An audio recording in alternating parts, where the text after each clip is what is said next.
Hello, citizens of the realm, and welcome to Talking God. The wait's finally over. Season 6 is back, and we're here to talk about it. I'm AJ. I'm Janine. And this is Talking God.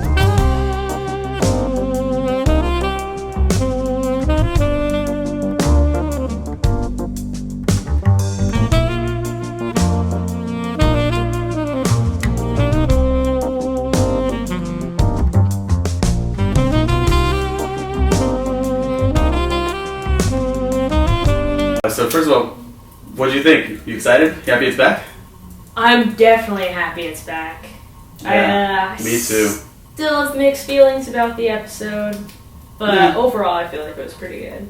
I think it was an okay, good return. Started off really strong at the wall with Castle Black and everything. So Jon Snow, definitely dead. Not surviving those 6 stab wounds from last year.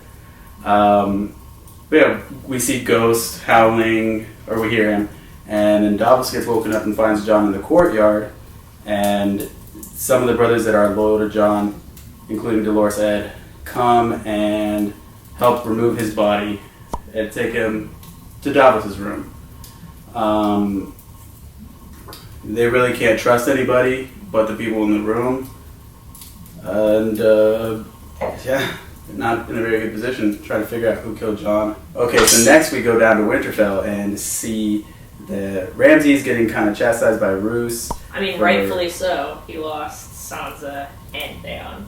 Yeah, he didn't technically lose them. The fact that the people left at Winterfell lost them. They escaped.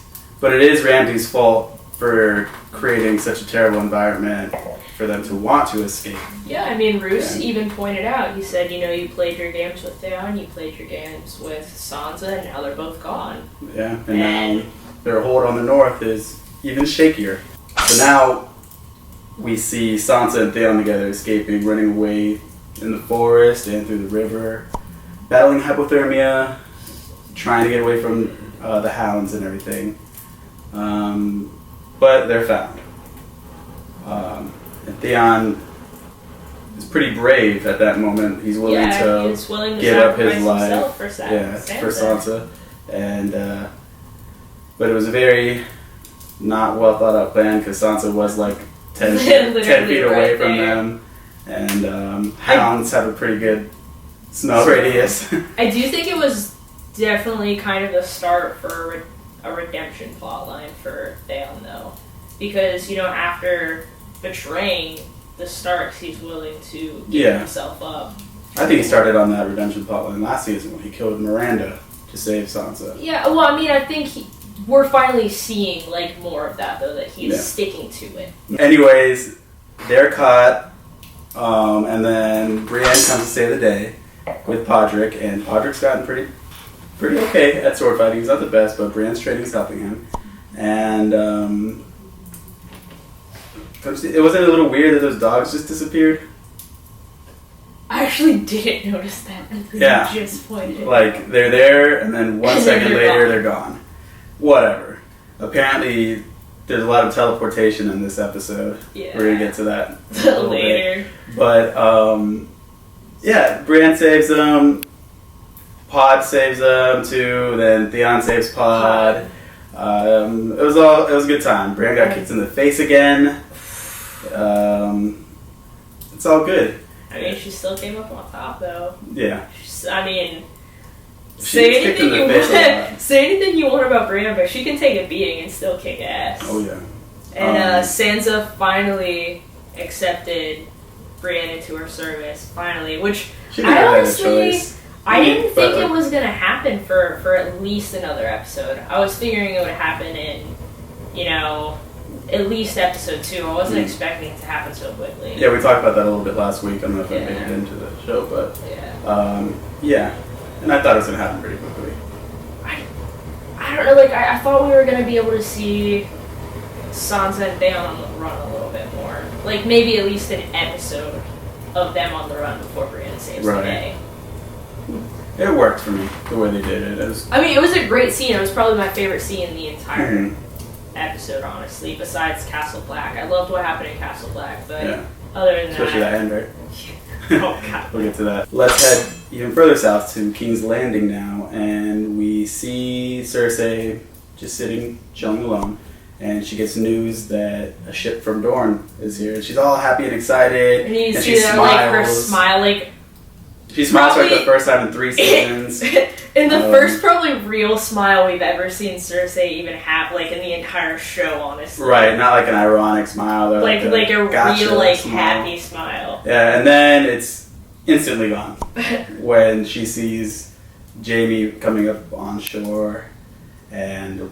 With Myrcella's body covered. With a dead body behind him, and she just knows. Then instant sadness. Jaime tries to, like, comfort her, console her, and everything, and they talk about the prophecy, which is pretty cool. I really loved the callback to the opener of season 5 because, honestly, I really did like the scene as the opener for season 5, but I was like, okay, where is this going? And then they didn't touch upon it at all in season 5, and I was just like, okay, then that was kind of useless. So I loved the callback to that scene this episode. I think that was just like to maybe I don't set know. up the episode, the season set up more of Cersei's paranoia, kind of for non-book readers to like see a little more why Cersei is kind is of the way she is. paranoid. I guess so, but I mean, I still thought it was brilliant to call back to it.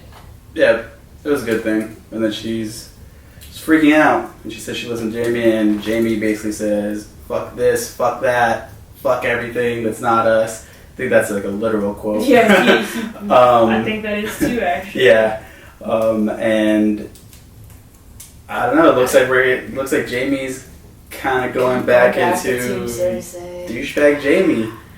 So for those of you that voted for douchebag Jaime, you're getting. It seems like you get what you wished for, maybe. I don't know, but I actually did really like this scene. This was probably up there in my favorite scenes of this episode, just because I think that it fleshed out Cersei's character a little more, and we're finally seeing her as a human being rather than just an antagonist, just Lannister. We're finally getting to see the more human side of Cersei, and I really like that. So now we go to Dorne, where 2 out of the 4 people that killed Myrcella are. Ellaria Sand and her daughter Tyene are there, with Doran Martell and Arya Hota. And she's being nice to Doran, helping him walk, which I knew was so fake. And you knew something was going to happen there, because she does not like probably didn't know what was going to happen, which was that Doran and Arya would get murdered right there. And the guards did nothing, because apparently everybody in Dorne hates Doran. Which is not at all how it is in the books. Which is fine, whatever. The Dorne whole... The Dorne storyline of the show has been awful, yeah. And I think that them doing this, the show writers, was a response to all the criticism and negativity. I think they were just like, let's get rid of Dorne, let's do it like... I don't know, I feel like this made it worse though, and with Trystane and Doran dead, I honestly feel like there would be too many loose ends if they don't continue in Dorne. Which, okay, I don't want them to, but... Well, yeah, now, though, instead of doing all this, like, building up and stuff, you just kill these people, and then, boom, you're going to war. Yeah. Which was what... It seems like that's what Ellaria wants. That's what people... Yeah. And, I don't know, I guess Ellaria Sand's the leader of Dorne now. I guess. It's a big mess. It is. It is. And speaking of the other Sand Snakes, they somehow teleported off that dock last season onto the boat outside of King's Landing. Yeah, I mean... Just magically. Just magically. Like the hounds, they teleported. They teleported out, yeah. And then they kill Trystane. Which... Okay. Sure. Why not? Over to Meereen, we see Tyrion and Varys, and they're having a little stroll. They're just chilling, walking around Meereen with no bodyguards, no defense, no nothing. I thought that was weird. Well, they were dressed as common merchants, as Tyrion so plainly spelled out. Because there are just so many dwarves in Meereen. Yeah, and no one saw that dwarf in the middle with Daenerys and them. And yeah. So they're disguised. They're disguised. Yeah.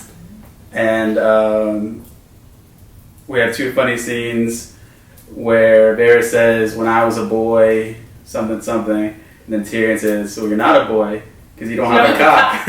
I thought that was funny. That was funny. I also thought it was funny that the woman was like terrified thinking that Tyrion wanted to eat her baby. It's all about that conjugation. You gotta learn how to actually speak the language. That was cool. Then we go to they find a like little meeting of the Lord of Light's followers. The Red Priest is preaching to these people. It seems as if people are discouraged because Daenerys flew away and hasn't returned. But he's kind of rallying them, saying, "No, don't give up. Like, let her flame be your flame. Don't let the wise masters take the city back and stuff." And it shows that there is some unrest in Meereen. People may kind of be feeling abandoned by Daenerys and thinking like, well, what do we do now? Well, I mean, it's not like Daenerys purposely... They don't know that. They do not know. All they saw was her get on a dragon and leave. I mean, we know that Daenerys didn't just abandon the city, and she wants to go back. And then the Harpies burned Daenerys' ships. So there's that. Okay, so now we're going to head over to the Dothraki Sea and catch up with Daenerys.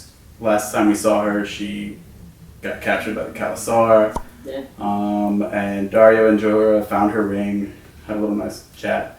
But she is a slave when we first see her, walking along the Khalasar, not being treated very well. They're kind of jerks to her. Yeah, and I think she does a pretty good job of showing some restraint there. Mm-hmm. Definitely not showing her hand, not responding back in Dothraki.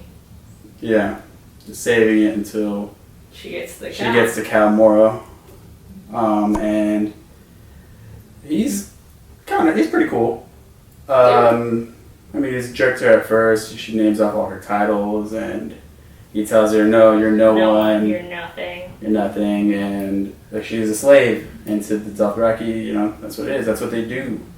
They go destroy your city and take your shit and make slaves. But I'll say the minute that she throws out Drogo's name, he kind of takes a back step and he's like, "Oh shit, I'm sorry." Well, it's like not even. I didn't take it like he really cares or respects her too much. He's just like, "Oh, I can't have sex with you because of rules." And Dothraki, like, one thing they do love, and like they're not very civilized, if you will, but Vaes Dothrak and the rules of Vaes Dothrak are very important to them. And so he's like, "No, it's okay. No one's gonna touch you. We're not gonna have sex with you." And Daenerys takes this as like, "Oh, okay, they're gonna let me free." Like, And he's like, "Oh, no, we're not letting you free. You belong with the Doshkalin in Vaes Dothrak. Like, you're gonna stay there till you die, because that's how we do things. And you're a widow to a cow, so that's how it is." Staying in Essos, we see Arya for like 2 minutes. Which was this is the second scene that I don't feel like fit with the episode. Like, I know we kind of wanted to see where Arya was, but I feel like they should have saved it for another episode so we could get more in depth of where she is. They've kind of not really been doing too much with Arya anyway. Yeah.